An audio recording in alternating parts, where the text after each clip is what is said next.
This is Google Pixel 6 Pro. Google has finally done it. They finally brought a flagship device, and I'm super hyped about the Pixel 6 Pro, and I think you should be too. Why? Well, let me explain.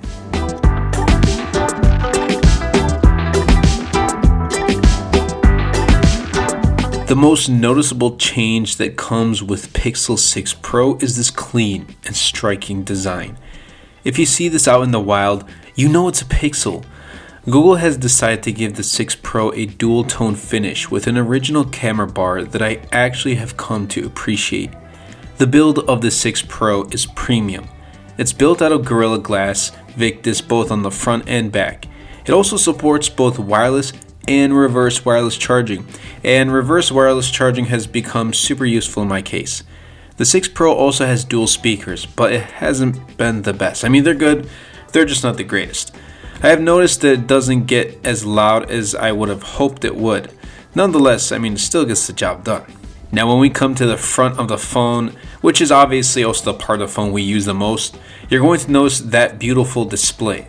The Pixel 6 Pro ships with a 6.7-inch 120Hz Quad HD OLED curved display with literally no accidental touches. I know many don't like the curved display, but I've used curved displays before, and I've had accidental touches on my Samsungs and my OnePluses, but not on the Pixel 6 Pro. This display easily performs like a beast in day-to-day use. Overall, the Pixel lineup needed a design overhaul, and I'm happy with how it turned out, and I think design is a thumbs up for me. The Pixel 6 Pro runs the latest software, Android 12, and let me tell you, Material U is clean. Now it's kind of like pure stock Android, but with Pixel exclusives. Android 12 has brought over Google's new UI overhaul, and I'm overall really happy with Google and how they went towards the Material U approach. Now, Pixel devices, as we all know, are Google's way of showcasing what they envision their operating system to look like. And if you've used a Pixel device before, obviously, you know what's up. Now, about those Pixel exclusive features that I mentioned, some don't end up on other Android OEMs. Pixel 6 Pro ships with Google's first inbuilt SoC, otherwise known as System on a Chip, Google Tensor. In my day-to-day use, it's been absolutely amazing. You don't think oh, this device doesn't have a Snapdragon 888. This has Google Tensor. You don't think about that because it runs really smoothly. No stutters, no slowdowns, nothing of that sort. In fact, Google has now control of both hardware and software, which is awesome to see. Google's voice translation and voice detection is just jaw-dropping. It's spot on and perfect in my use. Now, the Pixel 6 Pro is guaranteed 3 years of software updates and 5 years of security updates. I wish we saw 5 years of software updates. Maybe we might, who knows? But right now we're getting at least 3 years of software updates. So we're going to see the Pixel 6 Pro run Android 12 with it when it first ships. And you're also going to get Android 13, 14, and 15. It's good to know that you'll receive the latest Android updates with Pixel devices on day one, whereas other OEMs will make you wait months and months to get the latest software update. But by the way, Samsung has been doing it really well, so congratulations, Samsung. I hope that the Pixel 6 Pro will eventually see more than just 3 years of software updates. Now, phones, especially in 2021, are so good that consumers are holding on to them longer than ever. It would be appreciated if phones would have longer support for software updates. Now comes camera. When we talk Pixel, we can't avoid the camera because it's what Pixel does best. Pixel phones take beastly photos, and the Pixel 6 Pro continues that. In fact, you'll notice an improvement over its predecessors. That's because the Pixel 6 Pro now uses a brand new main camera sensor and ditches the old one that was used for probably 4 years since the Pixel 2. Pixel was falling behind on hardware and continuing to improve on software. You're going to get to a certain extent with software, but sometimes you kind of need to work on both. You can't just improve on one and leave the other hanging. They both work together. So if you improve on both, then you're obviously going to be getting the best results with having the latest and greatest from both software and hardware. So the better the both are, the better results we'll be getting. Anyway, its main 50 megapixel camera produces awesome photos, and in fact, I'll be putting up a couple sample photos on screen for you to take a look. For anyone who is looking for awesome quality photos, Pixel 6 Pro is a go. The Pixel 6 also comes with an ultra-wide lens, which is very welcoming, as well as a telephoto lens.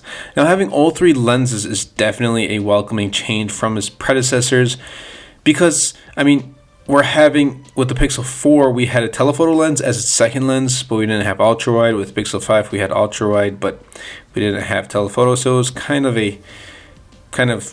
in both directions. We didn't get all three at once, so this is a welcoming change.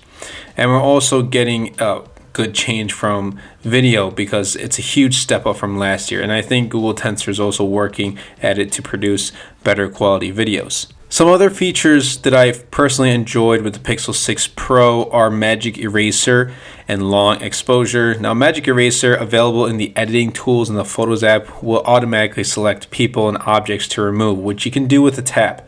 While this may be found in other apps, having it built inside the Photos app itself is really useful. Now, this has come to be one of my favorite features with the Pixel 6 Pro, that Magic Eraser. But now I guess other older Pixel devices can, get the software update, so it's, I guess, not a Pixel 6 and 6 Pro exclusive, but oh well. And then there's Long Exposure. The moving objects get a blur effect, and this was something that could only be done on high-end cameras and through photo editing software before this. Now, knowing this type of camera feature is also possible just with like a touch of a button, and with the help of software, truly does show how far technology has improved, and I really enjoy using Long Exposure as well as Magic Eraser. And for anyone who is looking to use a smartphone for photos, and I can actually say for videos, Pixel 6 Pro should be on your list. Okay, so Pixel 6 Pro comes with a huge 5,000 milliamp hour battery, and that is a large capacity, right? Of course it is, but how does actual real day in life usage come out to be? Well, guys, it varies. Well, you've probably seen other, YouTubers saying they've been getting good battery life with 5 hours or more of screen on time. I have not been able to pass the 4-hour mark. Now, of course, it also depends on my usage. I'm a heavy user. I've been using my Pixel 6 Pro, taking photos and videos, watching lots of YouTube videos, emailing, texting, social media, and really everything on the Pixel 6 Pro other than photo and video editing. If you're a heavy user, I personally, in my use, wouldn't recommend it, because you really don't want to sit down and worry about your phone's battery life. When I go out for the entire day, I kind of have to worry about the Pixel 6 Pro. Then again, if you're not a heavy user, I think the 5,000 milliamp hour battery, this battery capacity will, get you throughout the entire day. Now, this is just my usage. You might be a heavy user, or heavy user as in like you use your phone for everything, but you don't use it like every 5 minutes. And unfortunately, that's just how I am. So do understand that as well. This is just my experience. For me, how I see is heavy user equals subpar battery, and light user equals great battery. That's just in my case.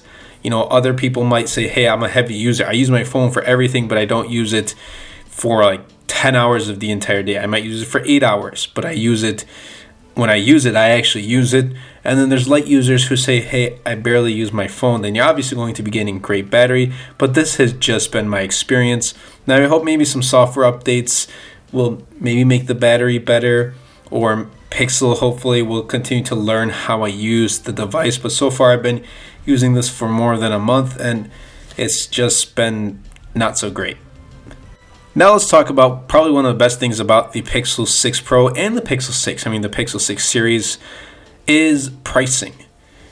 Google nailed it. Google nailed the pricing. $899 for the base Pixel 6 Pro. I was personally thinking that it was going to release at least $999 or at most $1099 for the base 128 gigs of storage and 12 gigs of RAM. But when Google announced that $899 price tag, I was really shocked, because for everything you're getting inside this phone, you really couldn't ask for any more. For anyone who's looking to upgrade to 256 gigs, that model costs $999, and you can also get a 512 gigs too, which I believe is $1099. And these really do compete with the iPhone 13 Pro.